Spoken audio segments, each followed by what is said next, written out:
Assalamualaikum warahmatullahi wabarakatuh. Innal hamdalillah nahmaduhu wa nasta'inuhu wa nastaghfiruh. Wa na'udzu billahi min shururi anfusina wa sayyiati a'malina. May yahdihillahu fahuwal muhtadi wa may yudlil falan tajida lahu waliyyan mursyida. Asyhadu an la ilaha illallah wahdahu la syarika lah wa asyhadu anna Muhammadan 'abduhu wa rasuluhu alladzi la nabiyya ba'dah. Wa qala Allah subhanahu wa ta'ala Ya ayyuhalladzina amanu taqullaha haqqa tuqatih wa la tamutunna illa wa antum muslimun wa qala azza man qala ya ayyuhalladzina amanu taqullaha wa qulu qawlan sadida yuslih lakum a'malakum wa yaghfir lakum dhunubakum wa man yuti'illaha wa rasulahu faqad faza fawzan 'azima ya ayyuhan nasu taqu rabbakum alladzi khalaqakum min nafsin wahidah wa khalaqa minha zawjaha wa batha minhuma rijalan katsiran wa nisaa'a wattaqullaha alladzi tasaaluna bihi wal arham innallaha kana 'alaikum raqiba amma ba'du nastaqal hadithi kitabullah wa khairal hadi hadi Muhammad sallallahu alaihi wasallam wa syarrul umur muhdatsatuha wa kullu muhdatsatin bid'ah wa kullu bid'atin dhalalah wa kullu dhalalatin finnar. Kaum muslimin dan kaum muslimat, para pemirsa Rosa TV dimanapun Anda berada, alhamdulillah kembali kita akan melanjutkan pembacaan kitab Nidaun ila al-murabbin wal murabbiyat, himbauan kepada para pendidik baik yang laki maupun yang perempuan. Kita masuk pada muhimmatul murabbin najih, urgensi seorang pendidik yang berhasil. Inna min ahdafit tarbiyati wa ta'limi insya'u syakhsiyati dhati mathalil ulya. Sesungguhnya target daripada pendidikan yaitu untuk mencetak generasi yang memiliki kualitas yang tinggi. Hadhihi syakhsiyatu yajibu ayyakuna murtabitatun bi rabbih. Kepribadian anak didik ini hendaklah sangat erat ikatannya dengan Tuhannya, yaitu Allah Subhanahu wa taala. Tastamiddu minhu nidhamu hayatiha. Dari situ akan diambil peraturan kehidupannya, wa ta'malu ala taqwimi mujtama'iha, dan dia akan beramal sesuai dengan masyarakatnya, wa tashihu mafahimihi, memperbaiki pemahamannya, ala ususin sahihatin, atas dasar atas prinsip-prinsip yang benar. Wa hadhihi hiya risalatul muallim wal gharadu min tarbiyatihi wa ta'limihi. Berikut merupakan risalah ataupun tulisan seorang guru dan tujuan dari pendidikan dan pengajarannya. Di sini ikhwah rahimanallahu wa iyyakum dijelaskan bahwasanya seorang murabbi, seorang pendidik, dia harus tahu sebenarnya apa target daripada pendidikan tersebut. Ketika dia mendidik anak-anaknya, mendidik anak muridnya, dia harus tahu targetnya apa. Demikian. Apakah targetnya duniawi ataukah targetnya ukhrawi? Apakah targetnya ingin mencetak anak-anak tersebut anak-anak sebagai pengusaha, hartawan, atau dia ingin mencetak anak ini menjadi seorang yang soleh dan solehah? Demikian ikhwah, atau akan mencetak generasi yang memiliki kualitas yang tinggi, mathalul ulya. Dan tentunya seorang tidak akan dinilai memiliki kualitas yang tinggi kecuali dia harus memiliki kekuatan ikatan yang sangat erat terhadap Allah Subhanahu wa taala. Sehebat apapun seorang berhasil sukses dalam dunianya, apabila dia tidak memiliki ikatan dengan Allah Subhanahu wa taala, tidak memiliki ikatan terhadap Tuhannya, maka dia bukan generasi yang mulia. Oleh karena itu ikhwah rahimanallahu wa iyyakum, ya, dalam mendidik anak-anak, dalam mendidik siswa, ya, siswa kita harus tahu targetnya apa. Targetnya apa? Ya, tujuannya juga untuk memperbaiki pemahaman masyarakat, ya. Sehingga buku yang akan dijelaskan ini, yang akan kita bacakan ini, memberikan kepada kita apa tujuan dan target seorang pendidik. Wa minal ma'lumi anna litarbiyati asasan taqumu 'alaiha takhtalifu bi ikhtilafil mujtama'ati wa ittijahatiha. Sebagaimana yang sudah dimaklumi bahwasanya pendidikan dasarnya itu pendidikan dibangun di atas dasar yang berbeda-beda sesuai dengan dasar yang sudah tertanam dalam masyarakat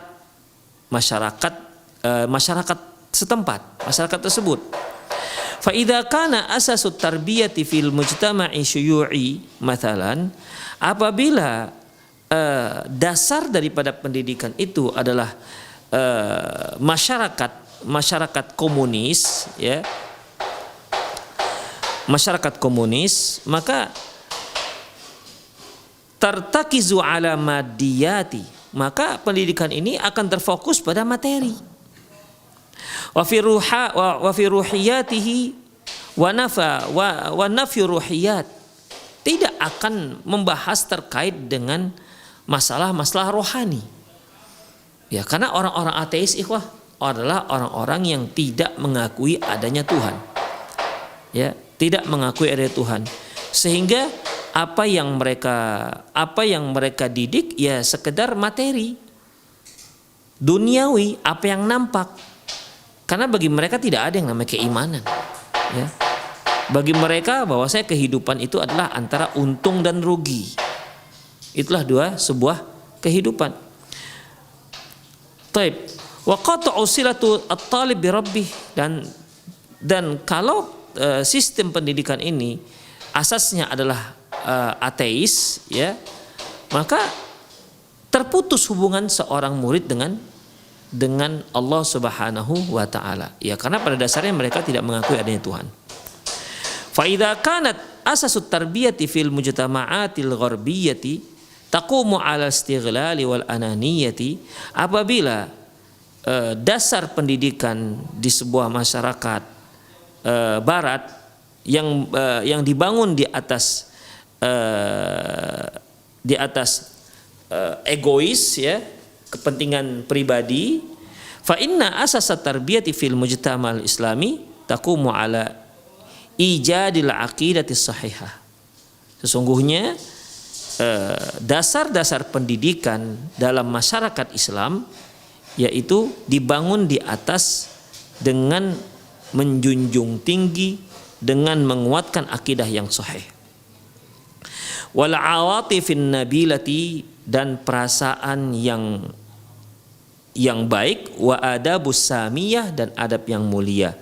Allati tatamatsalu fi alaqati talibi wa rabbih, di mana di sana akan muncul hubungan yang erat antara seorang anak didik dengan Tuhannya. Wa alaqatuhu bi muallimihi, dan hubungannya yang erat dengan gurunya. Wa zamilihi, dan teman-temannya.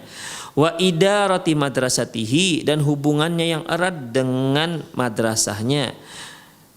Wa min samma alaqatuhu bi usratihi, dan demikian juga halnya dengan hubungan dia dengan keluarganya. Jadi ikhwah, pendidikan dalam Islam, ya, pendidikan dalam Islam ini mereka targetnya bukan harta, ya, bukan harta. Tapi target yang utama adalah mempererat hubungan seorang anak didik dengan Allah Subhanahu wa taala. Demikian, ya.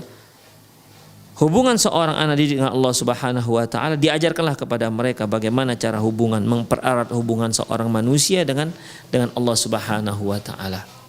Demikian ikhwah rahimanallahu wa iyyakum. Ya. Karena turunnya Islam itu juga diutusnya Rasulullah Sallallahu Alaihi Wasallam ya untuk mengajarkan kepada kita bagaimana kita mempererat hubungan kita dengan Allah Subhanahu Wa Taala, bahkan mengajarkan kepada kita bagaimana cara menghambakan diri kepada Allah Subhanahu Wa Taala. Demikian ikhwah. Dan Islam itu sendiri mengajarkan kepada kita bagaimana mempererat hubungan kita dengan guru kita, ya, akhlak kita terhadap guru kita. Demikian juga akhlak kita terhadap teman-teman kita, dengan madrasah kita, dan tentunya yang tak kalah pentingnya adalah bagaimana hubungan kita dengan keluarga kita. Demikian ikhwah. Ini semua diatur dalam Islam. Ini semua diatur dalam syariat Islam, syariat yang sangat mulia ini. Wa idza aradna an nuhaqqiqa hadhihi shakhsiyyah fil waqi'il amaliyah fil waqi' amali, apabila kita ingin mewujudkan insan yang seperti ini, ya, fa inna alaina ijadul murabbin najihi fit tarbiyati wa ta'lim. Maka kita harus mencetak para pendidik yang sukses dalam proses pembelajaran. Demikian ikhwah, ya. Jadi berhasilnya suatu generasi, munculnya generasi, tercetaknya sebuah generasi dengan generasi yang mulia, ini tidak muncul begitu saja. Asalnya adalah harus ada para pendidik yang sukses, para pendidik yang mumpuni.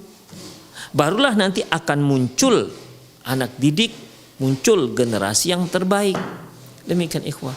Karena generasi itu tidak akan muncul begitu saja, kecuali dari hasil dari pendidikan apa yang telah dilakukan oleh orang-orang sebelumnya.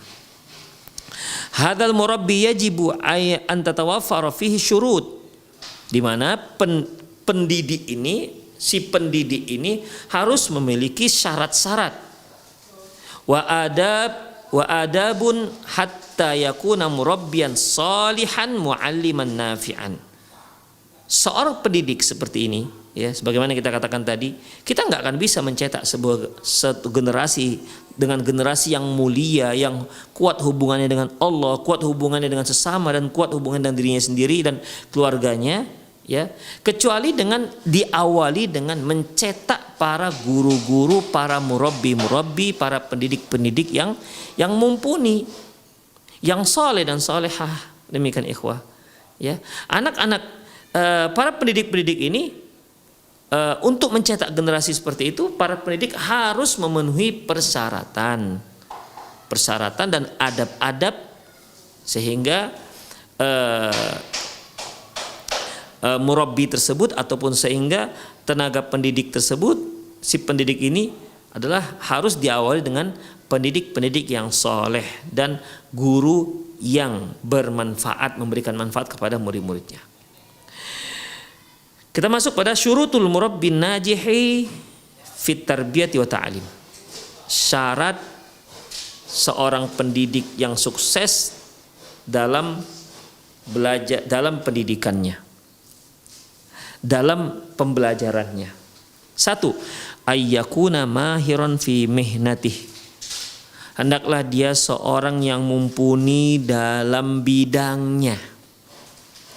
Ya, hendaklah dia seorang yang mumpuni dalam bidangnya, mutabakkiron fi asali bi ta'limihi, dan orang yang senantiasa berinovasi dalam metode pembelajarannya, muhibban liwazifatihi wa tulabihi, yang cinta atas pekerjaannya dan cinta dan sayang terhadap siswa-siswanya. Yubdhilu juhdahu litarbiyatihim at-tarbiyatal hasanah. Dia curahkan semua potensinya untuk mendidik dengan pendidikan yang baik. Yuzawwiduhum bil ma'lumatin nafi'ah, di mana sang guru ini akan memberikan bekal maklumat yang bermanfaat untuk anak didik. Wa yu'allimuhumul akhlaq fadilah, dan mengajarkan mereka akhlak yang utama, akhlak yang mulia. wa ya'malu ala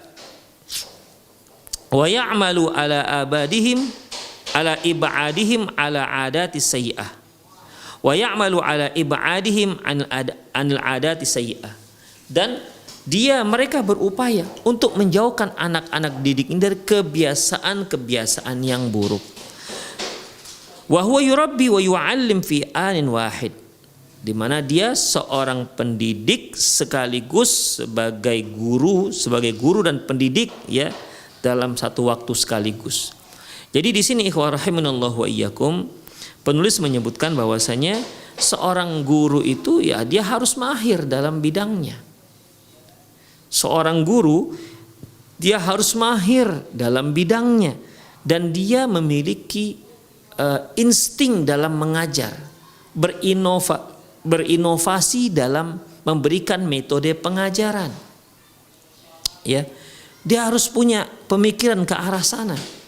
Ketika dia melihat seorang anak didik kurang cerdas, apa yang dia bisa lakukan supaya anak ini yang kurang cerdas ini bisa menyerap pelajaran. Kalau dia berhadapan dengan seorang anak yang sangat cerdas misalnya, yang cenderung pada membuat onar di kelas dikarenakan dia merasa sudah bisa, apa yang harus dia kerjakan? Apa yang harus dia lakukan terhadap anak yang sangat cerdas seperti ini? Demikian ikhwah. Ya. Ketika dia berhadapan dengan anak yang malas, apa yang harus dia lakukan? Berhadapan dengan anak-anak yang yang suka membuat onar di kelas misalnya, apa yang harus dia lakukan? Jadi ini semua ikhwah, seorang guru harus punya insting untuk itu. Ya. Seorang guru harus punya insting, dia harus berupaya dengan berbagai macam cara, bagaimana caranya agar ilmu ini sampai kepada si anak. Demikian ikhwah. Dan dia harus cinta dengan pekerjaannya. Ya. Dia harus cinta dengan pekerjaannya dan murid-muridnya. Jadi kalau ada seorang guru yang diperhatikan hanya gaji, ya, hanya gaji. Kalau sudah seorang guru hanya memperhatikan gaji, ini guru yang tidak mencintai dunia pendidikan, guru yang tidak mencintai pendidikan. Demikian ikhwah, ya, karena orientasinya hanya duit. Demikian ikhwah. Ya, seorang guru yang sukses tentunya dia harus mencintai profesinya tersebut. Dia harus mencintai profesinya tersebut. Dia suka mengajar, ya. Dia demen mengajari ilmu kepada anak-anak dan dia sayang pada anak-anak didiknya. Dan dia berupaya dengan semaksimal mungkin ya untuk mendidik anak-anaknya dengan pendidikan yang baik dan menjauhkan mereka dari kebiasaan-kebiasaan buruk, ya, berupaya mengajarkan mereka adab-adab yang baik, kemudian berupaya mentransfer berbagai macam ilmu-ilmu yang bermanfaat sebagai bekal anak-anak hidup di dunia dan di akhirat mereka. Demikian ikhwah rahimanallahu wa iyyakum.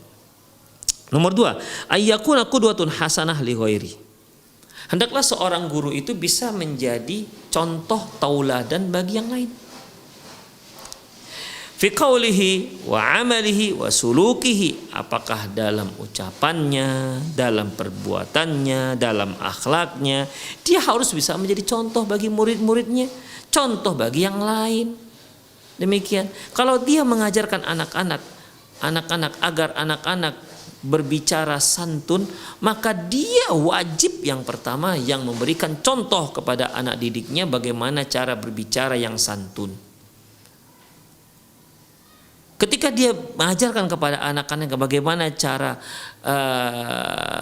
berbuat yang baik, ya, entah menolong teman ataukah mungkin bagaimana caranya memuliakan tetangga, bagaimana cara memuliakan tamu.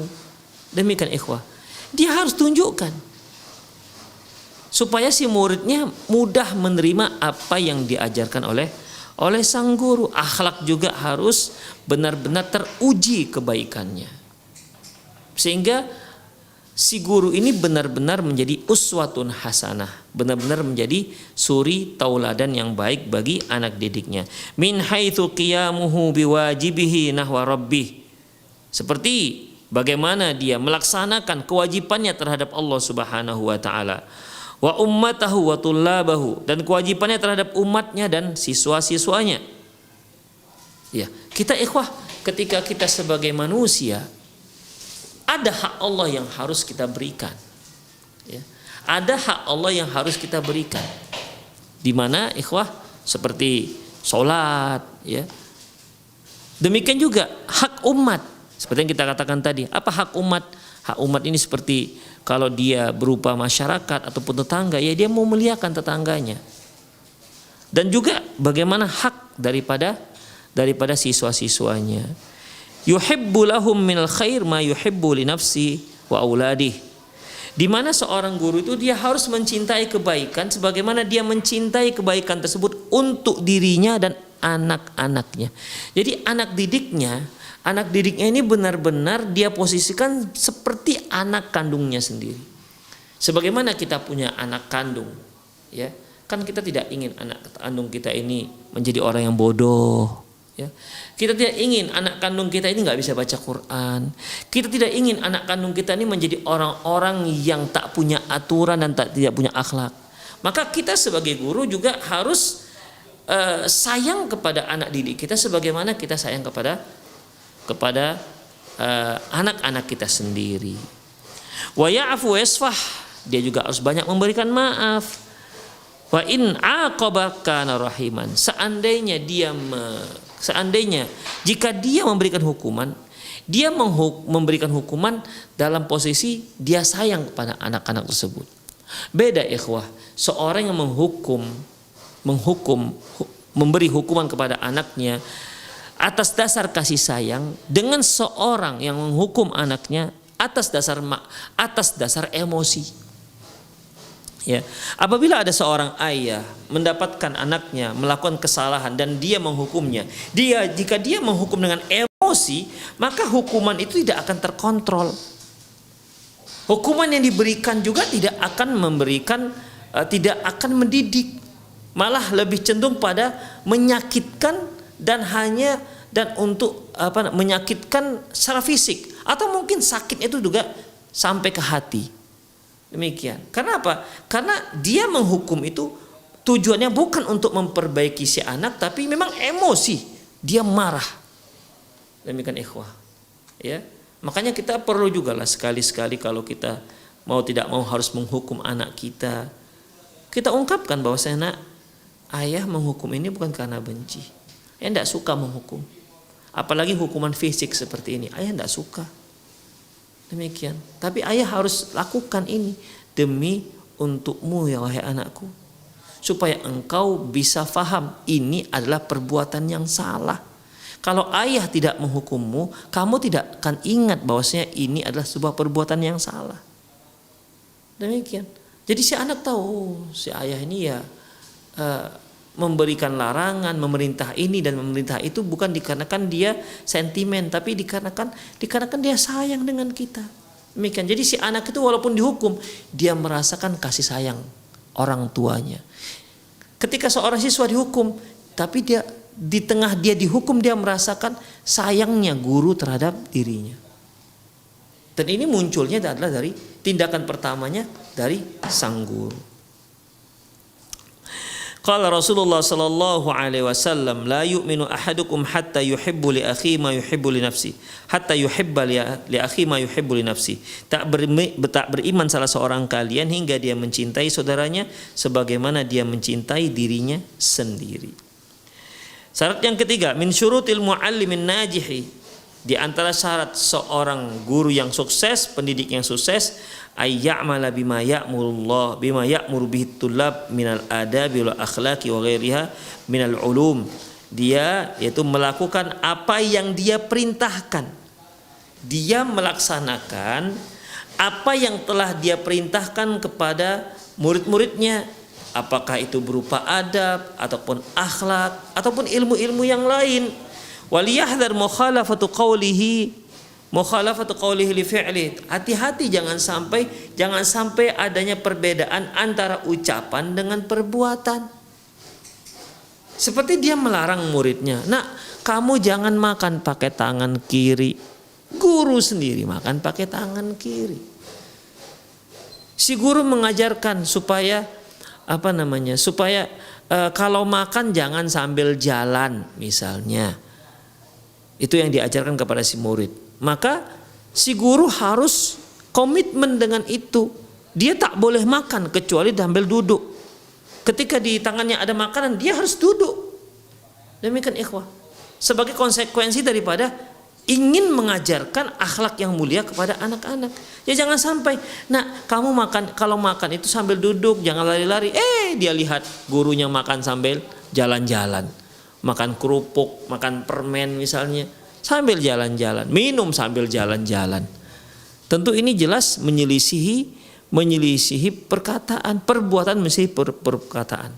Waliyahdhar mukhalafatu qawlihi li fi'li. Hati-hati jangan sampai ucapannya berbeda dengan perbuatannya. Dia mengarahkan anak-anak didiknya, ya. Dia memberikan nasihat kepada anak-anaknya, nak, kita sebagai seorang muslim harus berbakti kepada kedua orang tua kita. Demikian, diajarkanlah berbagai macam keutamaan berbakti kepada kedua orang tua. Si anak melihat bapaknya yang mengajarkan tadi malah bentak kakeknya. Demikian. Si guru yang mengajarkan adab terhadap orang tua, dia sendiri durhaka kepada orang tuanya. Na'udzubillah min dzalik. Yang seperti ini, seorang pendidik seperti ini tidak akan pernah sukses. Karena apa? Berbeda ucapan dengan perbuatan. Waliyasma' qaulallah ta'ala, hendaklah dia mendengar firman Allah Subhanahu wa taala, ya ayyuhalladzina amanu la taqulu lima taquluna ma la taf'alun. Allah Subhanahu wa taala firman, wahai orang beriman, kenapa engkau mengatakan apa yang kamu tak lakukan? Demikian ikhwah. Kelanjutan ayat ini, kabura maqatan indallahi an taqulu ma la taf'alun. Sungguh berat, sungguh besar murkanya Allah engkau bicara apa yang kamu tidak lakukan. Demikian ikhwah rahimanallah wa iyyakum. Kita menyuruh anak-anak kita supaya rajin ke masjid, kita sendiri tak pernah kelihatan di masjid. Demikian ikhwah, itu bagaimana? Anak-anak akan sulit untuk mengikuti seperti ini karena dia lihat, ini kata ayah kita sholat di masjid, tapi ayah sendiri nggak sholat ke masjid misalnya. Demikian ikhwah, hal ini bisa mentumpulkan ya dalam pendidikan. Wa hadza inkarun ala man qala qaulan wa lam ya'mal bihi. Ini merupakan pengingkaran terhadap seorang yang berkata tapi dia sendiri tidak melakukannya. Wa qaulu sallallahu alaihi wasallam, sabda Rasulullah sallallahu alaihi wasallam, Allahumma inni a'udzubika min ilmin la yanfa. Rasulullah pernah berdoa, ya Allah, aku berlindung kepadamu dari ilmu yang tidak bermanfaat. Apa yang dimaksud dengan ilmu yang tidak bermanfaat? Ai la a'malu bihi, yang tidak ku amalkan. Berarti kalau kita mendapatkan satu ilmu tapi enggak kita amalkan, itu namanya ilmunya tak bermanfaat untuk kita. Wala uballighu ghairi, atau artinya tidak aku sampaikan kepada yang lain. Kalau ada seorang yang punya ilmu tapi hanya sampai pada dirinya saja, dia tidak pernah menyampaikan kepada orang lain, maka ilmu tersebut termasuk ilmu yang tidak bermanfaat. Wala yuhadzabu min akhlaqi, wala yuhadzabu min akhlaqi, dan juga tidak bisa memperbaiki akhlakku. Demikian ikhwah. Wa qaulu syair, perkataan seorang syair, ya ayyuhar rajul al-muallimu ghairah, wahai orang yang mengajarkan, wahai para pendidik, halali nafsika kana dza ta'lim, mengapa engkau tidak mengajarkan dirimu sendiri? Artinya, ya kalau kamu menyuruh sesuatu, kamu lakukanlah sendiri terlebih dahulu. Jangan sampai ucapan berbeda dengan perbuatan. Syarat yang keempat, alal muallimi ay ya'lam anna wazifatahu tushbihu wazifatal anbiya. Seorang pendidik, seorang ayah, orang tua, ya, bahwa dia harus memahami bahwasanya, dia harus mengetahui bahwasanya tugas yang sedang dia emban adalah tugas yang mirip dengan tugas para nabi. Alladzina arsalahumullahu ta'ala li hidayatil bashar wa ta'limihi, di mana Allah Subhanahu wa taala mengutus para nabi itu untuk memberikan untuk menunjukkan hidayah, untuk memberikan hidayah kepada manusia dan mengajarkan mereka. Wa ta'rifuhum bi rabbih wa khaliqihim, dan untuk mengenalkan kepada mereka tentang Allah Tuhan mereka dan pencipta mereka. Wa kadzalika huwa fi manzilatil walid fi 'atfihi 'ala tulabihi, dan juga dia merupakan seorang guru itu posisinya sama seperti orang tua terhadap anak kandungnya. Seorang guru terhadap muridnya itu sama seperti orang tua terhadap anak kandungnya. Wa mahabbatuhum lahum, demikian juga kecintaannya terhadap murid-muridnya. Wa annahu mas'ulun an haula'it tullab, dan dia menjadi bertanggung jawab atas siswa-siswanya. Pertama, an hudurihim, terkait dengan kehadiran si siswa, wa ihtimamihim bidurusihim, dan bagaimana perhatian si siswa terhadap pelajarannya. Bal yuhsinu bihi ayyusa'idahum fi halli masyakilihim wa ghairi dzalika mimma yu'addu min mas'uliyatihi. Bahkan bisa juga dikatakan si guru ini dia yang membantu menyelesaikan banyak permasalahan murid-muridnya, ya, dan lain-lain yang demikian itu termasuk tanggung jawab sang guru. Demikian ikhwah. Jadi bukan hanya sekedar mentransfer berupa ilmu pengetahuan, tapi dia juga bertanggung jawab untuk menyelesaikan banyak masalah pada murid-muridnya. Wa qala sallallahu alaihi wasallam, Rasulullah sallallahu alaihi wasallam bersabda, kullukum ra'in wa kullukum mas'ulun an ra'iyati, semua kalian pemimpin dan masing-masing pemimpin akan dimintai pertanggungjawabannya. Wal ya'lam annahu mas'ulun amama Allah an tulabihi madza 'allamahum. Demikian juga seorang guru, seorang pendidik, dia bertanggung jawab di hadapan Allah Subhanahu wa taala tentang ilmu yang telah diajarkannya kepada murid-muridnya. Wa hal akhlasa fil bahthi anis subul muyassarati li irsyadihim. Apakah dia memang benar-benar ikhlas dalam mencari metode yang mudah untuk mengajarkan anak-anak murid, wa taujihuhum taujih salim, dan apakah dia sudah mengarahkan mereka dengan pengarahan yang baik, yang benar? Qala sallallahu alaihi wasallam, Rasulullah SAW bersabda, innallaha sa'ilu kulli ra'in ammastara'ah. Sesungguhnya Allah Subhanahu wa taala akan mempertanyakan setiap pemimpin atas apa yang dia pimpin. Ahafidha dzalika am dayya'ahu, apakah dia memang benar-benar menjaga amanah tersebut ataukah dia sia-siakan.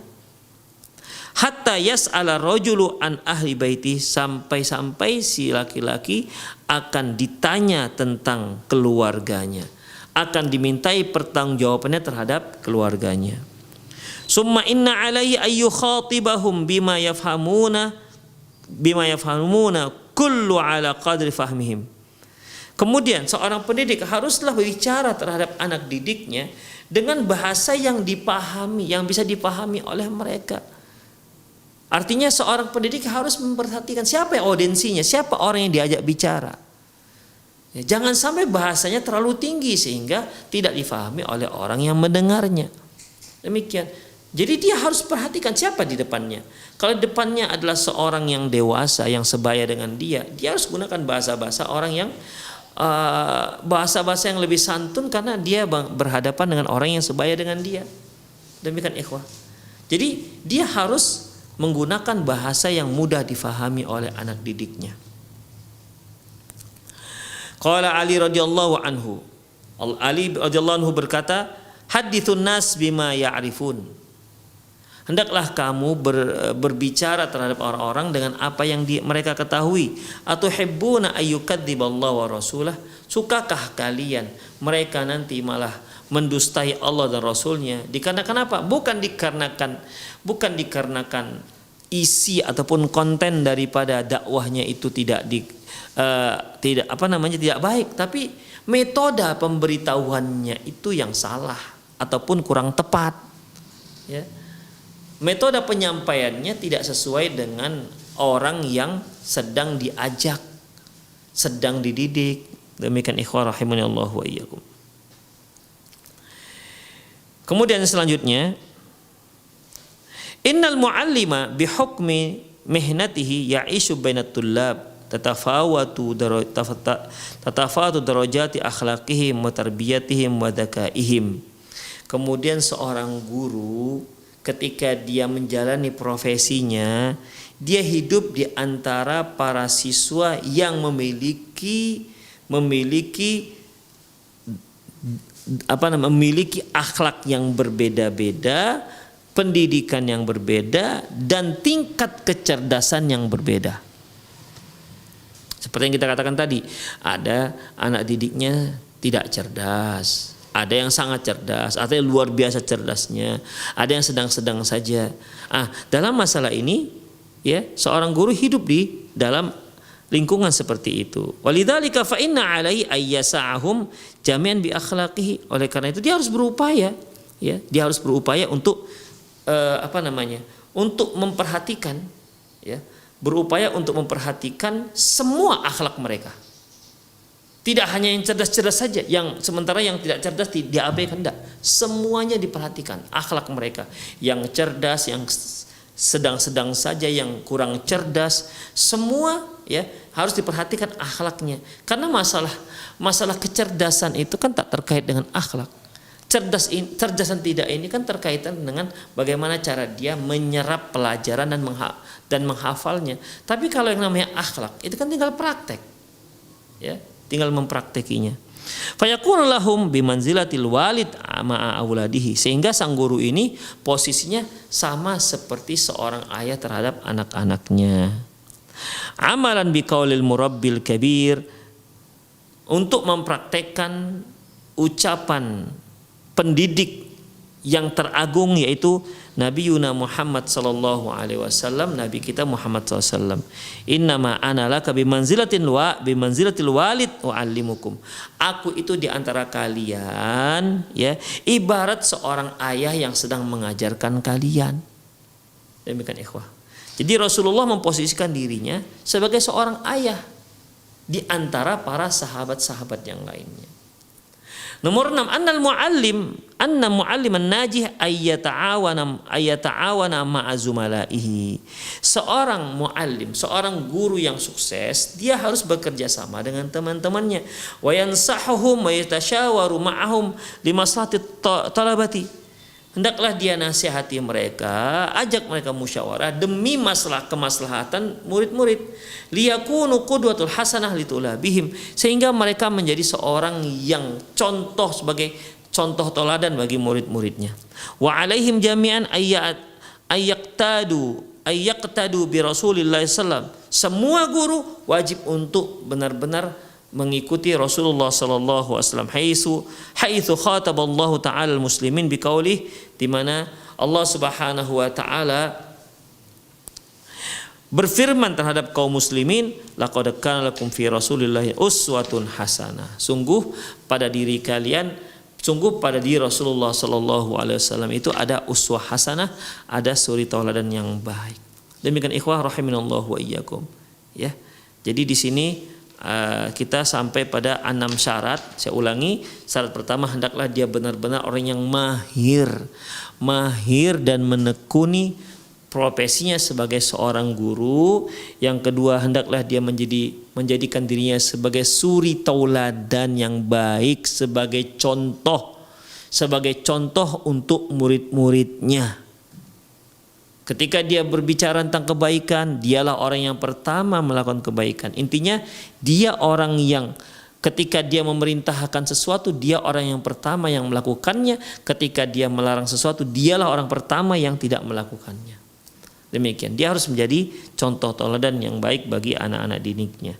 Kemudian yang ketiga, ya, hendaklah dia tidak boleh adanya perbedaan antara ucapan dan perbuatan. Ucapan dan perbuatan harus bersinergi. Tidak boleh berbeda. Dia mengatakan jangan, tapi perbuatannya mengatakan melanggarnya sendiri. Demikian ikhwah, ya. Karena hal ini akan mendapat murka dari Allah Subhanahu wa taala. Bagaimana mungkin seorang pendidik yang berupaya untuk memberikan petunjuk kepada anak didiknya tapi dia sendiri mendurhakai Allah Subhanahu wa taala. Kemudian keempat, ikhwah rahimanallahu wa iyyakum, seorang pendidik harus tahu bahwasanya dia itu sekarang, ya, apa yang dia lakukan sekarang itu, tugas itu sama seperti tugasnya Nabi Shallallahu alaihi wasallam. Demikian ikhwah. Dan yang kelima, hendaklah dia bisa hendaklah dia bisa menimbang apa yang harus dia lakukan terhadap kapasitas kecerdasan murid yang berbeda-beda, pendidikan murid yang berbeda-beda. Yang terakhir yaitu hendaklah seorang pendidik itu yaitu bekerja sama dengan teman-temannya, bermusyawarah. Kalau ada kendala dalam mendidik, dia musyawarah dengan teman-temannya sama guru, apa yang harus bisa kita lakukan menghadapi murid yang seperti ini, apa yang bisa kita lakukan kalau seperti ini kondisinya. Demikian ikhwan, demikian dia bisa ta'awun 'alal birri wat taqwa. Dia bisa saling tolong menolong dengan ketakwaan dan kebaikan dengan teman-temannya. Demikian ikhwah, aku lu qouli hadza wa astaghfirullah li wa lakum wal muslimin innahu wal ghafurur rahim. Bagi para pemirsa yang ingin bertanya, silakan Anda boleh telepon langsung dengan nomor yang ada tertera di pesawat televisi Anda, atau Anda juga bisa mengirimkan pertanyaan ke nomor yang sama.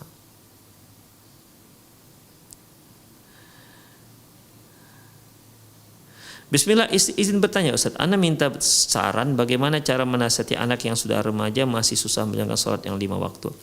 Ikhwan rahimanallahu wa iyyakum. Pada dasarnya, ya, ini dikarenakan menyuruh anak itu sudah remaja. Dan dalam Islam menyuruh anak bukan setelah remaja. Menyuruh anak untuk sholat bukan setelah remaja, tapi di saat dia sudah berusia 7 tahun. Muru auladakum bis sholati wa hum fi sab'i sinin. Perintahkan anak kalian sholat di saat mereka sudah berusia 7 tahun. Wadribu 'alaiha wa hum fi 10 sinin, dan pukullah dia di saat mereka sudah berusia 10 tahun. Demikian ikhwah.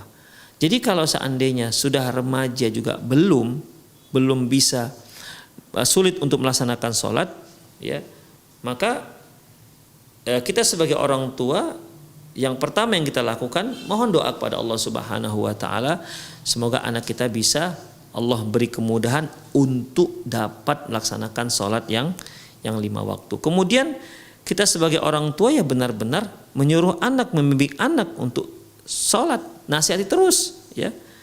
Demikian ikhwah. Ya, ketika dia sudah masuk waktu sholat subuh, bangunkan, ajak dia terus ke kamar mandi. Demikian, itu resiko. Kenapa? Karena kita terlambat menyuruh dia untuk melaksanakan sholat. Demikian ikhwah rahimanallahu wa iyyakum. Ya, kalau dia berusia 10 tahun, dia juga masih susah, pukul boleh, silahkan dipukul. Demikian, tapi ingat, pukulnya itu juga bukan pukul karena kita emosi dengan dia, bukan. Demikian ikhwah rahimanallahu wa iyyakum, ya. Kalau dia usia remaja sudah di atas jauh dari 10 tahun, sudah 17 tahun juga masih susah untuk sholat, maka tidak ada cara lain selain terus menasihati dia, membimbing dia, ya, mengajak dia dan seterusnya.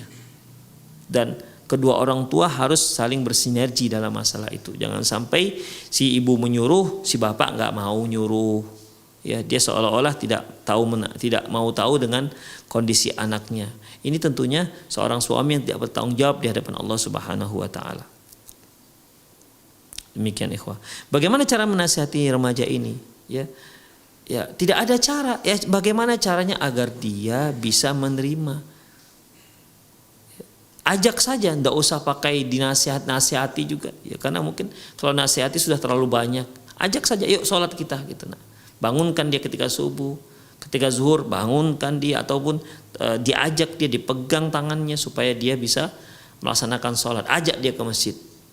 Ya, ini kalau sudah seperti ini peran seorang ayah itu sangat penting, ya, sangat besar pengaruhnya terhadap si anak. Allahu a'lam bishawab. Ustadz, anak saya sekarang kelas 3 SMP di Pondok Pesantren Sunnah. Rencana setelah ini saya ingin pindahkan dia ke SMK IP yang Sunnah juga. Karena saya dan anak saya ingin agar dia punya skill setelah lulus SMA. Namun konsekuensinya hafalan bahasa Arab porsinya tidak sebanyak pada waktu SMP. Apakah niat saya dan anak saya ini benar Ustadz untuk menyekolahkan anak di SMK agar lebih punya skill? Ikhwah rahimanallahu wa iyyakum, dalam masalah ini si penanya, bapak ataupun ibu yang bertanya, dia harus mengetahui dulu memangnya anak kita ini punya nggak keinginan ke arah sana. Demikian ikhwah, punya nggak bakat ke arah sana. Kalau memang kita melihat dia lebih bakat, misalnya masalah IT misalnya ya, masalah IT teknologi, dia kelihatannya lebih tertarik. Kalau kita bicara masalah komputer, kalau kita bicara masalah teknologi, dia tertarik. Tapi kalau kita sudah bicara masalah yang selain itu, dia kurang tertarik. Demikian ikhwah rahimanallahu. Jadi boleh, silakan ya, silakan ya. Adapun hafalannya kan ya, mengenai hafalannya minimal dia harus mempertahankan hafalan yang pernah dia hafal. Jangan sampai ketika dia masuk SMK semua apa yang telah dia pelajari hilang semuanya. Makanya ikhwah rahimanallahu wa iyyakum ya, kalaupun dia masuk SMK, di sana masih diajarkanlah hal-hal yang penting seperti akidah, akhlak, fikihnya juga bagaimana, sehingga dia kalaupun dia sebagai seorang yang memiliki skill yang baik, dia memiliki skill seorang ilmuwan, seorang ekonom, seorang dokter yang memiliki akhlak yang mulia, memiliki akidah yang bersih dari syirik dan khurafat. Demikian ikhwah ya, boleh silahkan, asalkan memang anak ibu atau anak bapak memang dilihatnya dia punya bakat ke arah sana. Tapi kalau tidak, ya biarkan saja dia di pondok melanjutkan apa yang sudah dia dalami. Demikian, Allahu a'lam bishawab. Ikhwah rahimanallahu wa iyyakum, itu saja kajian kita, semoga apa yang kita bahas bermanfaat. Aqulu qouli hadza wa astaghfirullah li wa lakum wa lisal muslimin innahu wal ghafurur rahim. Subhanakallahumma wa bihamdik asyhadu an la ilaha illa anta astaghfiruka wa atubu ilaik. Wa sallallahu ala nabiyyina Muhammad wa ala alihi wa ashabi jamain. Wa akhu da'wana alhamdulillahirabbil alamin. Assalamualaikum warahmatullahi wabarakatuh.